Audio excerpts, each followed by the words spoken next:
Mari kita mengakui iman kita, Yesus adalah Kristus, anak Allah yang hidup. Firman hari ini berjudul Orang yang dipercayakan rahasia Kristus.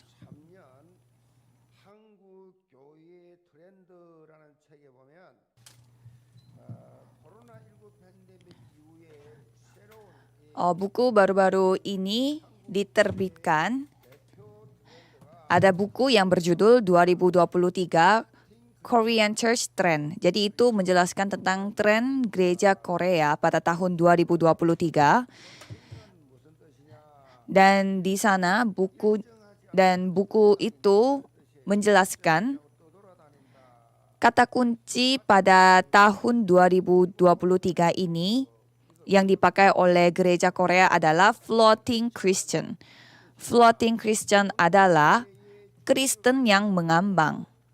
Katanya itu menjadi tren representatif dari gereja Korea setelah pandemi COVID-19.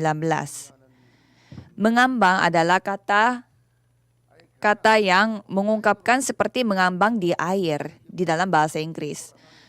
Jadi floating Christians itu menunjukkan merujuk pada anggota yang tidak menghadiri gereja utama tetapi berpartisipasi ibadah online dari dua gereja. Jadi secara offline mereka tidak hadir gereja tetapi secara online mereka menghadiri dua gereja atau lebih dari satu gereja. Dan statistik menunjukkan bahwa 30% dari anggota gereja Korea sekarang adalah orang Kristen mengambang seperti ini. Jadi dikatakan bahwa fenomena ini adalah sangat parah sekarang kondisinya di Korea karena Korea itu memiliki teknologi digital yang sangat berkembang. Jadi katanya dari Sinode Kristen Presbyterian katanya sekitar 550.000 orang tidak hadir pada ibadah offline. Namanya kehidupan beriman itu tidak bisa dijalankan sendiri. Harus dijalankan bersama-sama. Harus bersama-sama berdoa, bersama-sama beribadah, bersama-sama bertekun dalam doa. Coba kita melihat murid-murid Yesus. Mereka berkumpul di satu tempat dan berdoa. Minimal 100 orang. Rasul Paulus juga sama. Dia tidak pernah melakukan kehidupan beriman sendiri. Yang namanya Kristen tidak sendiri tetapi harus bersama. Dan melalui Efesus, ada Rasul Paulus yang terus tegaskan apa itu? Bahwa kita ini adalah orang-orang yang sedang dibangun bersama-sama. Itu judul firman pada minggu lalu. Jadi mengapa Tuhan membuat yang namanya keluarga dan gereja? Karena itu adalah komunitas yang harus menjadi fondasi pada saat kita memperluaskan kerajaan Allah. Itulah dua organisasi yang paling penting yang untuk menjadi fondasi atas pelayanan Tuhan Allah. Karena setan akan terus memakai berbagai macam cara untuk menghancurkan keluarga, untuk menghancurkan gereja.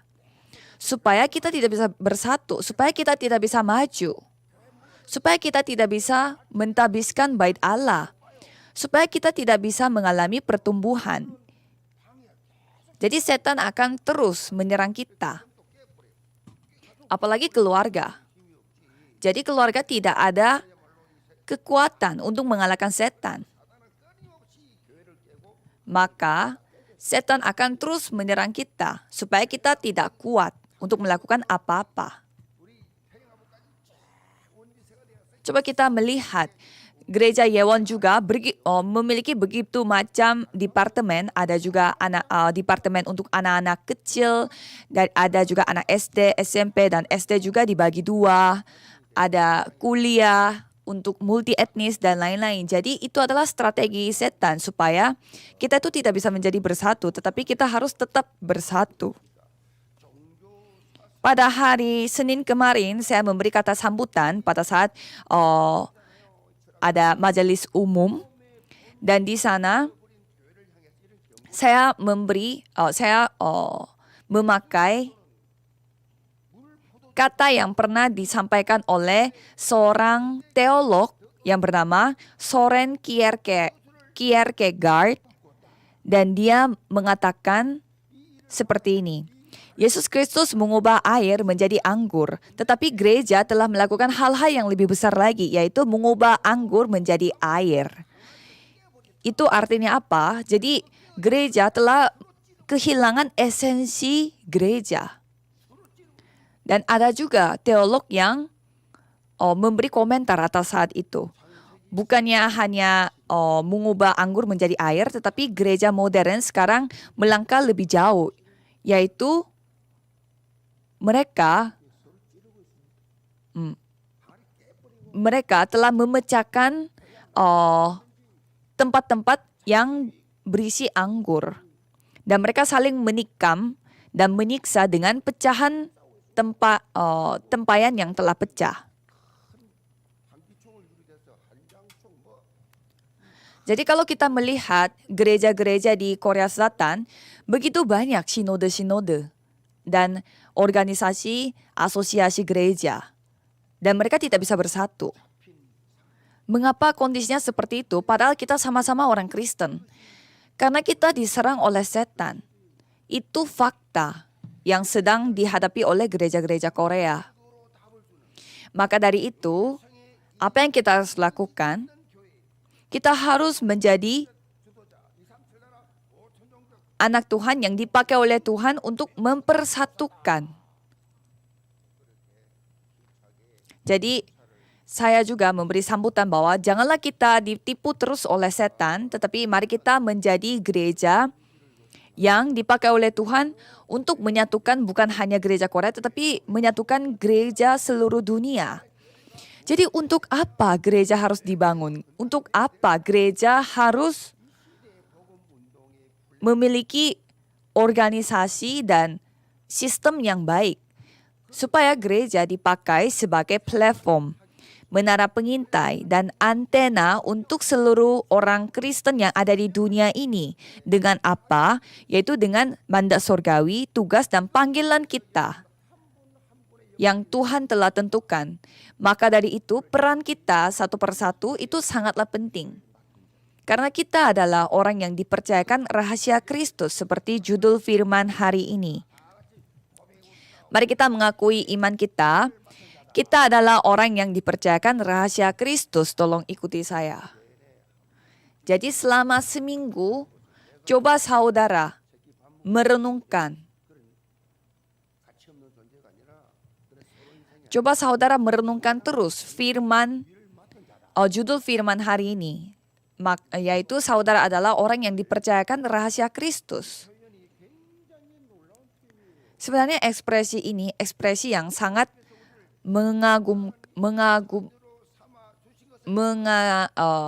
menakjubkan. Kenapa? Karena kita telah dijadikan anak Tuhan, karena kita telah diselamatkan oleh Tuhan. Itu juga adalah insiden yang sangat luar biasa. Tetapi bukan hanya diselamatkan oleh Tuhan, tetapi kita dipercayakan Tuhan Allah untuk memberitakan rahasia Kristus ini kepada orang lain. Kalau saudara tidak mengetahui identitas saudara dan apa nilai diri saudara, ya saudara akan hidup di dunia ini seperti orang yang tidak percaya kepada Tuhan. Hidupnya seperti neraka di bumi ini dan pada saat pergi ke sorga, baru dapat menikmati kerajaan sorga.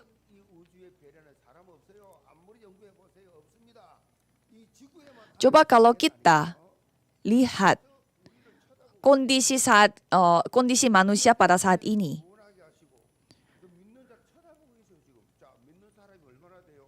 Coba kita hitung dari yang seluruh orang yang ada di bumi ini, siapa yang percaya kepada Tuhan Allah? Tidak seberapa. Jadi rasionya adalah hanya 1 orang dari 1.000 orang atau 1 orang dari 10.000 orang.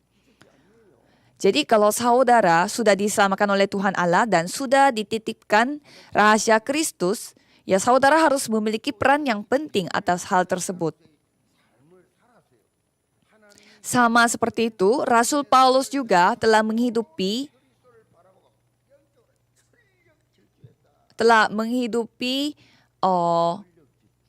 kehidupan yang bukan seorang orang Kristen biasa, tetapi seorang penginjil. Jadi bukannya kita lari biasa ke depan, tetapi harus lari cepat, sekuat tenaga, sebisa mungkin. Apalagi kita memiliki tugas dari gereja.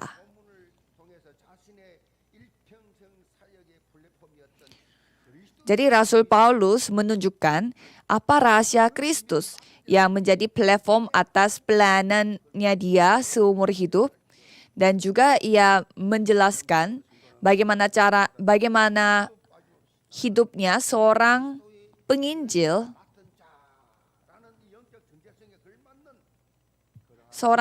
yang telah dititipkan rahasia Kristus. Jadi saya memberkati saudara juga sekalian supaya saudara pun dapat sadar akan identitas saudara sebagai orang yang dipercayakan rahasia Kristus. Subjudul pertama adalah rahasia Kristus yang harus dimengerti. Mari kita baca ayat 1-4. Itulah sebabnya aku ini, Paulus, orang yang dipenjarakan karena Kristus Yesus untuk kamu orang-orang yang tidak mengenal Allah. Memang kamu telah mendengar tentang tugas penyelenggaraan kasih karunia Allah yang dipercayakan kepadaku karena kamu, yaitu bagaimana rahasianya dinyatakan kepadaku dengan wahyu seperti yang telah kutulis di atas dengan singkat. Apabila kamu membacanya, kamu dapat mengetahui daripadanya pengertianku akan rahasia Kristus. Jadi terutama Rasul Paulus menjelaskan bahwa pada saat kita menyadari akan kasih karunia Tuhan atas keselamatan kita adalah sendiri anugerah bagi kita. Jadi untuk memahami teks hari ini, kita harus mengklarifikasi pada konsep dari beberapa kata. Kata pertama adalah rahasia. Jadi kita biasanya mengatakan sesuatu yang kita sembunyikan atau sesuatu yang ingin kita sembunyikan itu dengan kata rahasia. Tetapi rahasia yang dipakai dari kitab yang kita baca hari ini beda konsepnya dengan yang lain. Karena rahasia yang kita sering pakai itu secret, yaitu rahasia, tetapi rahasia yang dari kitab ini lebih mirip ke misteri. Jadi dalam bahasa Yunani, misteri adalah mysterium yang berasal dari bahasa Yunani, mysterion. Jadi kata ini dipakai untuk semacam misteri, kultus misteri. Pada intinya, kultus atau agama misteri adalah perayaan untuk menyembah yang tidak bisa terungkap. Jadi apa rahasia itu? Dari 1 Efesus ayat 4, sebab di dalam Dia Allah telah memilih kita sebelum dunia dijadikan supaya kita kudus dan tak bercacat di hadapannya. Dan ayat 10, sebagai persiapan kegenapan waktu untuk mempersatukan di dalam Kristus sebagai kepala segala sesuatu, baik yang di sorga maupun yang di bumi. Jadi rahasia ini, misteri ini telah disiapkan oleh Tuhan Allah sebelum dunia ini diciptakan. Untuk apa? Untuk mempersatukan di dalam Kristus sebagai kepala segala sesuatu, baik yang di sorga maupun yang di bumi. Itu esensi dari misteri itu. Tadinya kita itu kacau balau. Karena apa? Karena setan melalui insiden yang terjadi pada Kejadian pasal 3. Tidak percaya kepada Tuhan Allah. Dan kondisi yang kacau balau dan kondisi yang kebingungan itu, Tuhan memberi kedisiplinan dan kembali lagi untuk dipulihkan dengan apa? Dengan Injil, yaitu misteri. Dr. Cline E. Arnold, yaitu seorang dekan seminari teologi Talbot dan juga Profesor Perjanjian Baru, mengatakan bahwa Rasul Paulus menggunakan kata misteri untuk merujuk pada kehendak Allah untuk menyelamatkan melalui inkarnasi Kristus dan karya salib.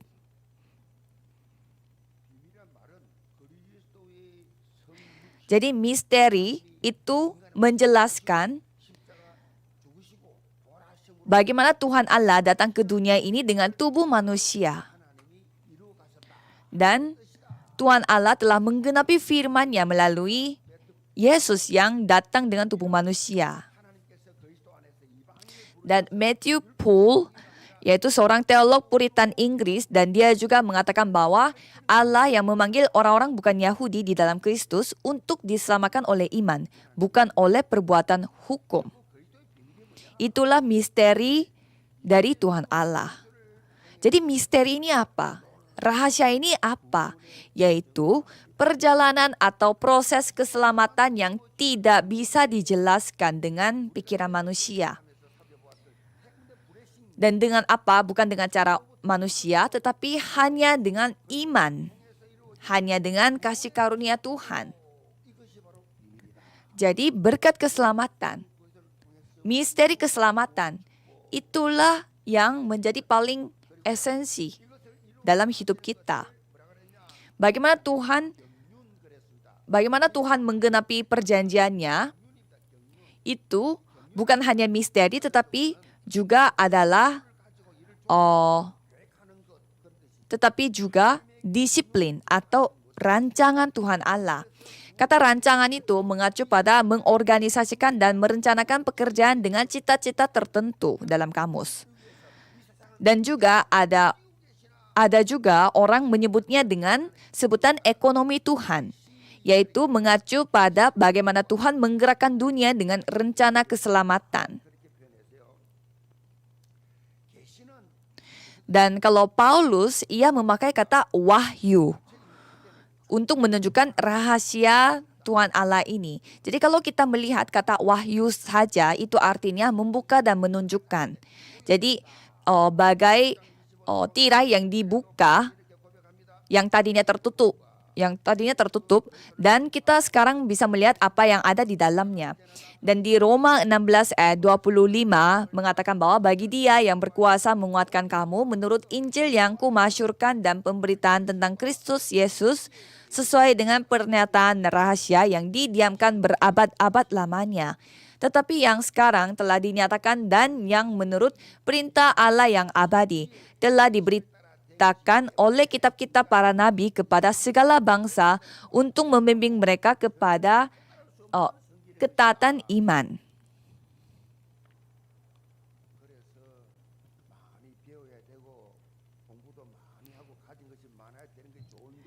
Ya, jadi memang kita belajar banyak, kita punya banyak keberhasilan.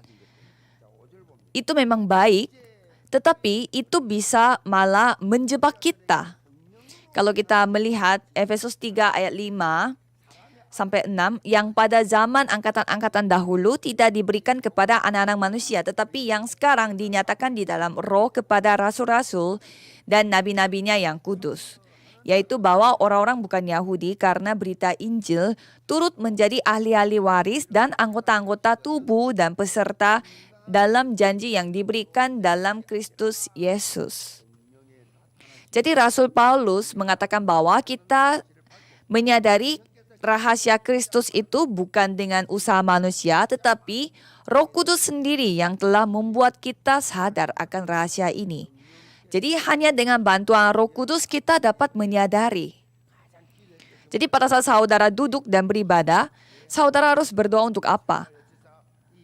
Tuhan Allah, tolong pakailah Roh Kudus supaya membukakan mata saya, membukakan hati saya, membukakan pikiran saya, supaya kita dapat memahami firman ini.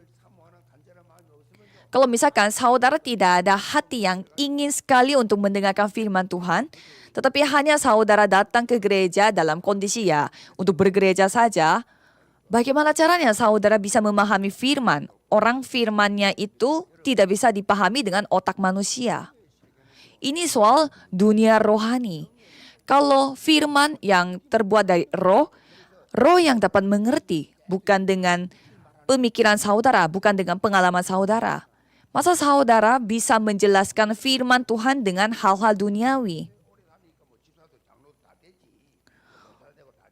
Ya coba saudara datang ke gereja, majelis, penatua, walaupun ada orang-orang yang berjabatan, mereka juga bisa tidak paham akan firman Tuhan karena walaupun jabatan fisiknya mereka adalah penatua dan majelis, tapi secara rohani mereka tidak sadar dan tidak terbangun, ya tidak bisa paham. Jadi kalau saudara berkumpul, harus sharing forum. Dan di sana udah kelihatan apakah saudara benar-benar tersadar dan terbangun secara rohani atau tidak. Coba saudara, pernah tidak saudara sharing forum hal-hal rohani sampai lupa tidurnya? Ada juga orang yang tidak bisa sharing. Itu karena apa? Karena dia tidak menyadari apa-apa. Karena dia tidak tahu. Kalau tidak tahu apa-apa soal rohani, kalau soal fisik, soal duniawi, mereka tahu. Tetapi mereka tidak ada pengalaman rohani. Ada orang yang bertumbuh, ada orang yang tidak bertumbuh. Ada orang juga yang malah mundur. Jadi saudara, sadarlah, pahamilah firman ini hanya dengan rohani. Jadi Rasul Paulus mengatakan bahwa kita menyadari dan kita memahami firman ini pun bukan karena kita pintar, bukan karena kita memiliki hikmat, tapi karena ada kasih karunia. Dengan kasih karunia. Amin. Bukan kita yang melakukannya, tetapi kasih karunia yang membuat kita memahaminya. Kalau misalkan ada orang yang melakukan pelayanan Tuhan dan dia menjadi ngamuk atau bersungut-sungut karena tidak ada orang yang bersyukur atas pelayanannya dia, ya itu palsu. Coba kita melihat sejarah kekristenan. Coba kita melihat sejarah kekristenan. Kalau pada perjanjian lama, hanya bangsa-bangsa terpilih yang bisa pergi ke surga. Kalau gitu gimana orang-orang yang tidak tahu adanya Yesus? Sebelum Yesus datang, gimana? Apakah orang-orang hebat juga pergi ke neraka? Ya, pergi ke neraka. Ya, jadi tidak ada jalan lain selain penginjilan. Jadi kita hidup buat apa? Supaya kita melakukan penginjilan. Supaya kita menyampaikan firman ini kepada orang yang tidak tahu Injil ini.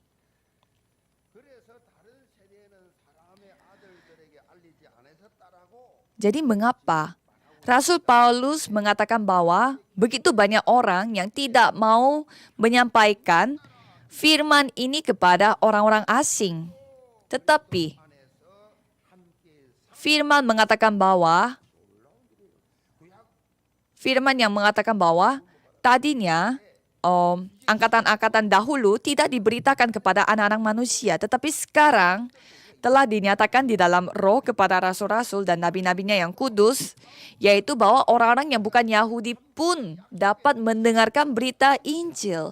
Jadi bukan hanya orang-orang terpilih saja yang menjadi ahli waris, tetapi semua orang asing yang mendengarkan tentang berita Injil ini bisa menerima Yesus sebagai juru selamat dan bisa menjadi ahli waris. Jadi kita sudah diselamatkan oleh Yesus Kristus dan kita dipersatukan. Bukan hanya orang-orang kudus atau bangsa-bangsa kudus atau orang-orang yang Yunani atau Yahudi, tetapi kita semuanya adalah bangsa kudus. Jadi betapa besarnya anugerah Tuhan Allah atas keselamatan orang-orang yang tidak terpilih.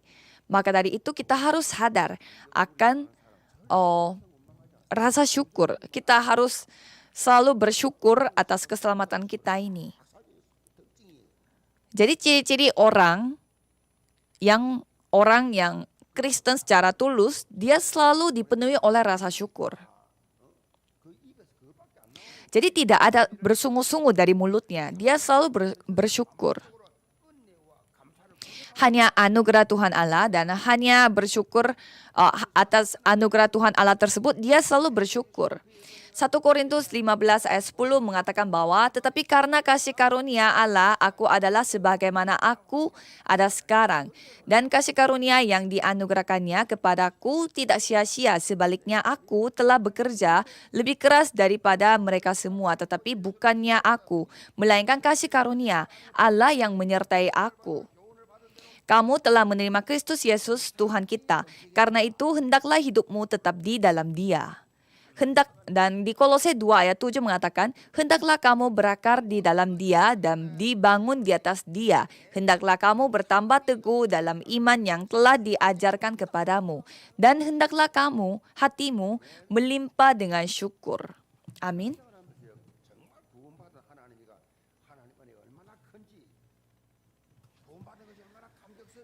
Pada saat saudara menjalankan kehidupan beriman, pastilah saudara memiliki rasa syukur atas keselamatan. Bersyukurlah atas keselamatan saudara. Bersyukurlah bahwa saudara sudah dijadikan anak Tuhan. Jadi rasa syukur itu selalu ada pada diri kita. Ini yang esensi dari seorang Kristen. Katanya ada orang yang tiba-tiba telepon. Katanya ada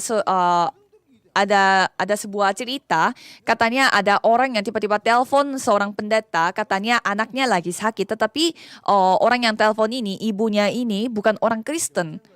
Habis itu pendetanya bilang, coba percaya bahwa Yesus Kristus yang akan menyembuhkan dia dan coba usir setan itu, penyakit itu dalam nama Yesus Kristus. Dan ibunya terus mengusir penyakit itu dalam nama Yesus Kristus dan lama-lama ibunya yang percaya bahwa Yesus Kristus dan tidak peduli apakah anaknya sudah sembuh atau tidak, dia menjadi percaya kepada Yesus Kristus. Jadi itulah kuasa nama Yesus Kristus. Kita memiliki kehidupan kekal. Saudara akan pergi ke kerajaan sorga. Jadi masa saudara tidak percaya dengan kuasa nama Yesus Kristus ini? Apalagi saudara mendengarkan firman Tuhan pada hari Minggu dan memahami firman mimbar ini. Dan firman ini bisa menjadi kekuatan bagi saudara. Dan firman ini menyembuhkan saudara, memulihkan kondisi saudara. Itulah kehidupan seorang Kristen. Jadi dapatkanlah anugerah, dapatkanlah kekuatan, dapatkanlah pemulihan hanya melalui firman Tuhan, bukan dengan hal yang lain. Jadi Yesus bertanya kepada murid-muridnya, apakah kamu paham, apakah kamu sadar? Jadi kalau kita tidak sadar, kalau kita tidak paham, ya tidak paham. Dia sakit-sakitan pun tidak sadar. Dia mengalami kesusahan pun tidak nyadar. Yaitu sangat menyedihkan. Jadi biarlah saudara terus bertumbuh secara rohani dengan firman Tuhan. Subjudul kedua adalah rahasia Kristus yang harus dinyatakan. Mari kita baca ayat 7-9. Dari Injil itu yang paling hina di antara segala orang kudus telah dianugerahkan kasih karunia ini untuk memberitakan kepada orang-orang bukan Yahudi kekayaan Kristus dan yang tidak terduga itu. Dan untuk menyatakan apa isinya tugas penyelenggaraan rahasia yang telah berabad-abad tersembunyi dalam Allah yang menciptakan segala sesuatu. Rasul Paulus mengatakan bahwa kita sudah cukup bersyukur karena kita menyadari rahasia Yesus Kristus ini. Tetapi sekarang Tuhan telah mempercayakan rahasia Kristus pada kita sehingga kita menjadi pekerja Kristus. Matthew Henry, yaitu komentar terkenal, mengatakan, di antara banyak gelar yang mengikuti namanya, Rasul Paulus pastilah yang paling dihormati dengan gelar, yaitu pekerja Injil. Saya juga sama. Rasul Paulus itu kan memiliki gelar yang begitu macam-macam. Tetapi yang paling cocok untuk Rasul Paulus adalah pekerja Injil. Kalau kita pinginnya memiliki jabatan yang paling tinggi dan ingin dihormati oleh orang lain dan ingin diberi tepuk tangan oleh orang-orang. Tetapi kalau saya malah malu.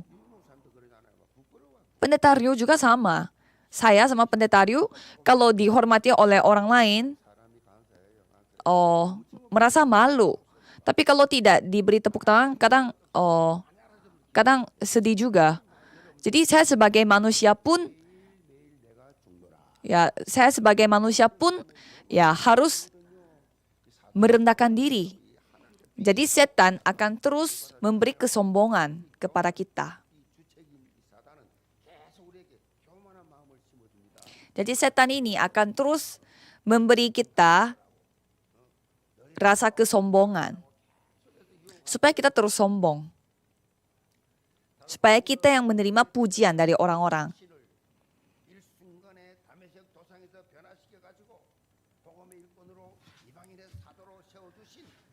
Jadi kalau kita melihat Rasul Paulus, ia selalu ingat akan kasih karunia Tuhan Allah.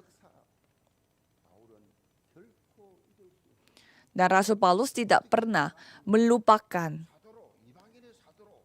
saat di mana Tuhan Allah telah memilih dia sebagai anak Tuhan. Sehingga rahasia yang ia miliki, dia tidak pernah terhenti untuk mengatakan rahasia ini kepada orang lain.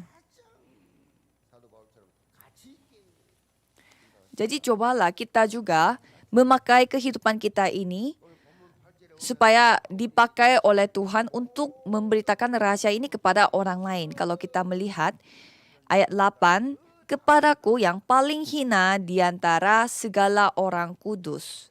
Ini pengakuannya Rasul Paulus. Kalau kita melihat surat-surat yang ditulis oleh Paulus, banyak sekali isi yang mendeskripsikan dirinya Paulus. Kalau kita melihat 1 Korintus 15 ayat 9, di sana juga mengatakan, karena aku adalah yang paling hina dari semua rasul, bahkan tidak layak disebut rasul, sebab aku telah menganiaya jemaat Allah. Di antara mereka, akulah yang paling berdosa.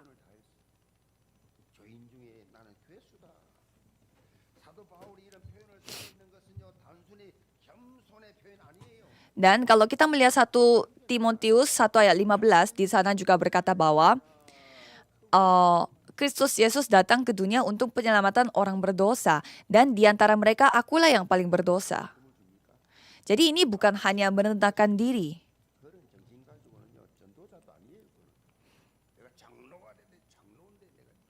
Kalau saya seorang penatua, kalau saya seorang majelis, saya seorang yang melayani Tuhan. Saya memiliki tugas di dalam pelayanan Tuhan. Jadi jangan saudara biarkan rasa sombong itu masuk dari jabatan saudara di dalam gereja. Apakah keselamatan kamu itu milik kamu? Apakah hidup kamu itu milik kamu? Ya, besok pun kita bisa mati. Siapa yang bisa menjamin hidup kita? Setiap malam saya berdoa kepada Tuhan Allah. Tuhan, hidup saya itu milik Tuhan Allah. Saya tidak apa-apa walaupun malam ini adalah malam terakhir saya. Jadi tidak ada yang kita bisa banggakan dan tidak ada yang kita bisa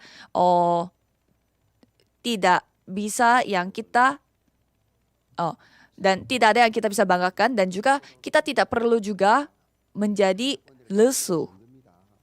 Mengapa? Karena hidup kita ini milik Tuhan Allah. Jadi bagaimana caranya kita membalas semua kasih karunia Tuhan ini?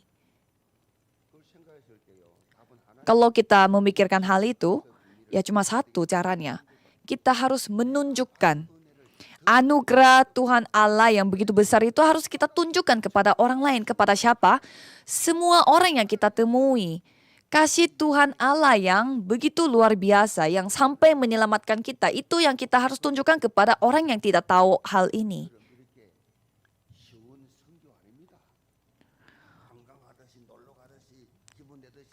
Coba kita melihat,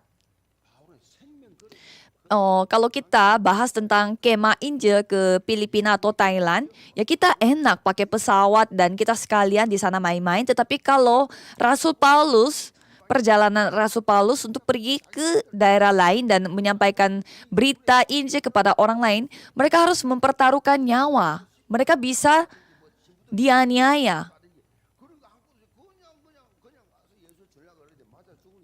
Bisa aja mereka dibunuh. Ini penginjilan yang kita lagi bahas, bukan penginjilan yang enak-enak pakai pesawat dan enak-enak memberitakan Injil di dalam gereja. Jadi, Rasul Paulus percaya master plan, yaitu rancangan induk yang menjadi inti seharinya yang sudah dipersiapkan oleh Tuhan Allah. Kalau misalkan saudara berdoa untuk hanya hal-hal duniawi, ya itu bisa aja masuk ke sampah di dalam kerajaan surga. Berdoalah untuk hal-hal yang diinginkan oleh Tuhan Allah. Ya, jadi tidak peduli hidup kita mau dibawa kemana, karena yang penting kehidupan kita dipakai oleh Tuhan untuk perluasan kerajaan Allah. Jadi janganlah meminta hal-hal duniawi. Carilah dahulu kerajaan Allah, maka semuanya akan ditambahkan oleh Tuhan Allah.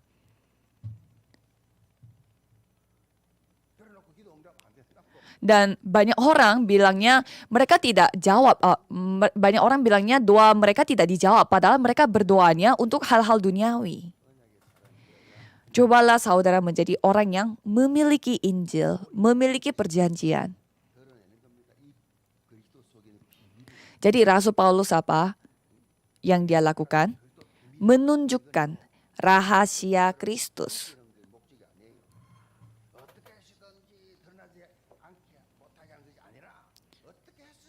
Jadi kita mencari cara untuk menunjukkan rahasia Kristus ini.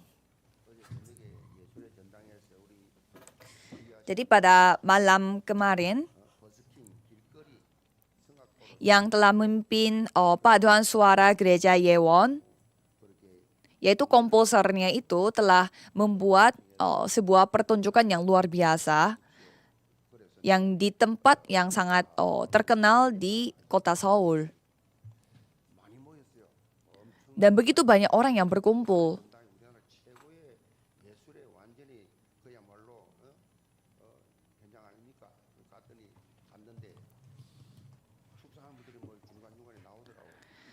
Jadi saya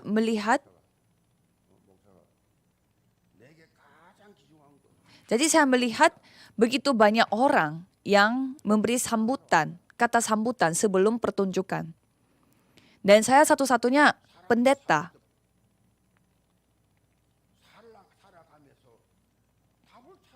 Dan saya harus jadi saya mengatakan tentang apa? Saya hanya mengatakan Yesus Kristus di pertunjukan itu.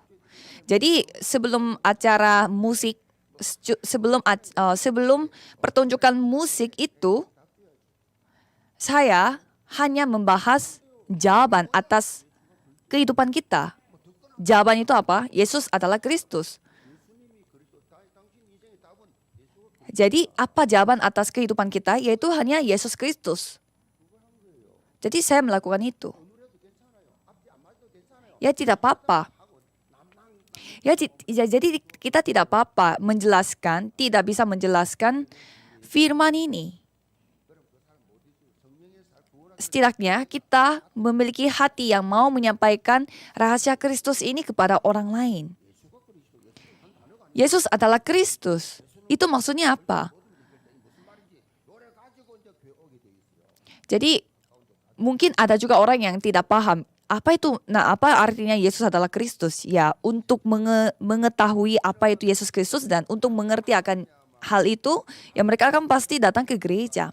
Di Efesus 3 ayat 10 ayat 11 dan 12 di sana berkata bahwa supaya sekarang oleh jemaat diberitahukan pelbagai ragam hikmat Allah kepada pemerintah-pemerintah dan penguasa-penguasa di sorga sesuai dengan maksud abadi yang telah dilaksanakannya dalam Kristus Yesus Tuhan kita. Di dalam Dia, kita beroleh keberanian dan jalan masuk kepada Allah dengan penuh kepercayaan oleh iman kita kepadanya.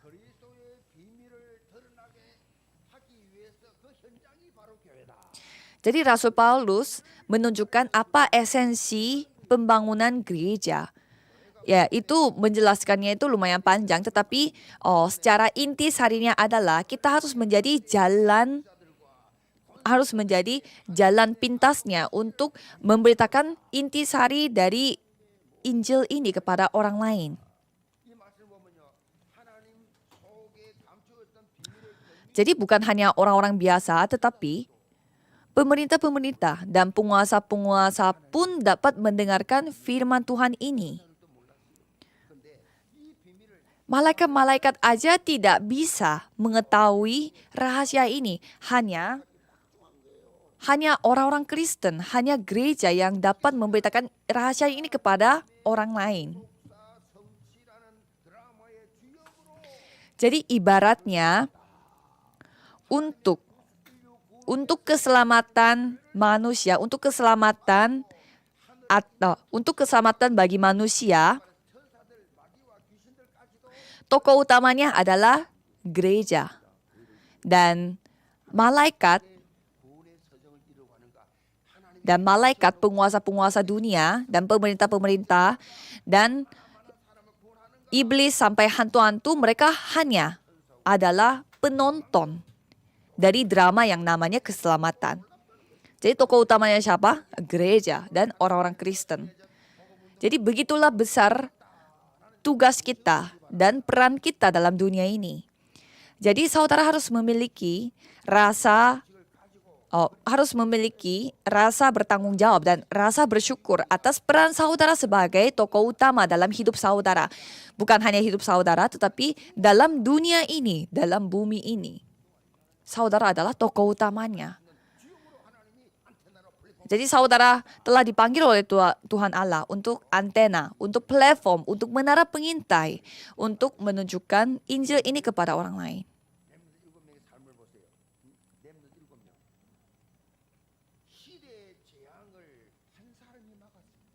Jadi coba kita lihat 7 remnant yang diceritakan oleh Alkitab.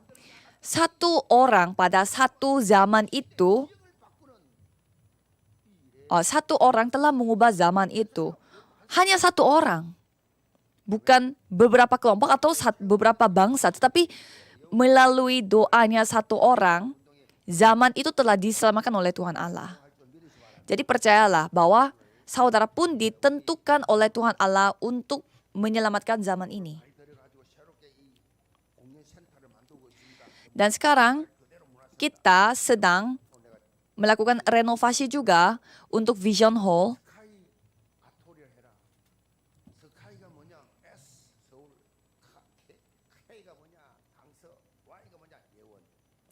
Dan kita mau memakai panggilan yang baru untuk Vision Hall itu, namanya Sky Art Hall. Sky itu hurufnya itu SKY dan S-nya itu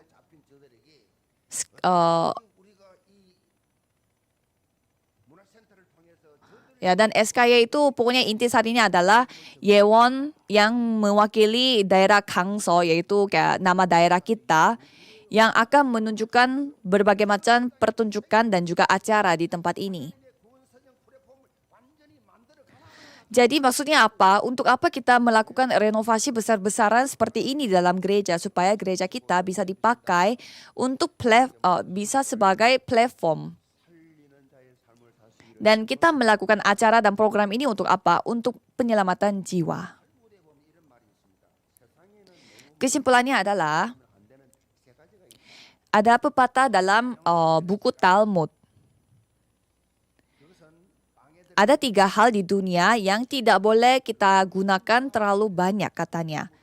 Yaitu ragi, garam, dan ragu-ragu.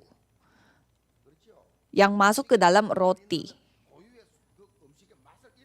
Jadi jika kita menambahkan ragi, garam, dan dan kalau kita menambahkan terlalu banyak ragi saat membuat roti, itu akan kehilangan rasa asli dan menyebabkan gangguan pencernaan.